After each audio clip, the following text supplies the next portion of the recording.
সুপ্রভাত বন্ধুরা, আজ হলো 15ই এপ্রিল বুধবার।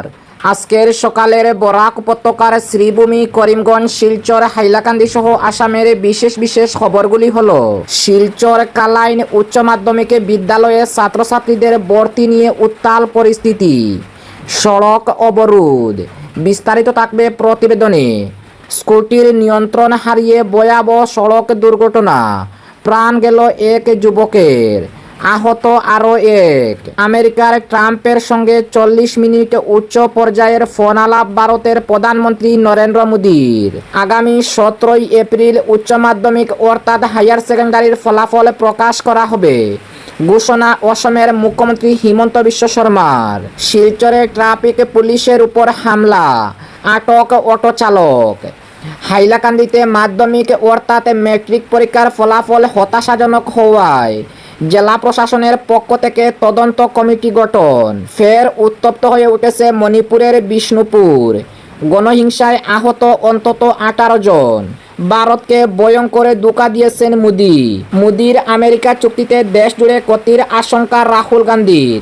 এবং পয়লা বৈশাখে কালবৈশাখী 10 জেলায় ঝড় হতে পারে 50 কিলোমিটার বেগে।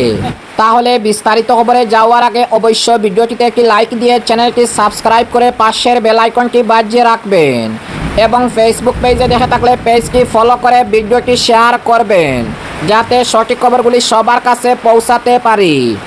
এবার শুনুন আজকের খবরের বিস্তারিত।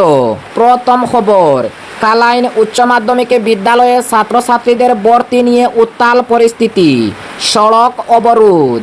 শিলচর কাছাড় জেলার কালাইন এলাকায় ছাত্রছাত্রীদের ভর্তি সমস্যাকে কেন্দ্র করে উত্তাল পরিস্থিতির সৃষ্টি হয়েছে। কালাইন উচ্চতর মাধ্যমিক বিদ্যালয়ে নবম ও ষষ্ঠ শ্রেণীতে সীমিত আসনে বরাদ্দের জেরে বিক্ষোভে ফেটে পড়েন ছাত্রছাত্রী ও তাদের অভিভাবকরা। গতকাল মঙ্গলবার দুপুরে ক্ষুব্ধ অভিভাবক ও পড়ুয়ারা 6 নম্বর জাতীয় সড়ক অবরোধ করে নিজেদের দাবি জানান। ফলে কিছু সময়ের জন্য যান চলাচল ব্যাহত হয় এবং এলাকায় চরম উত্তেজনা ছড়িয়ে পড়ে।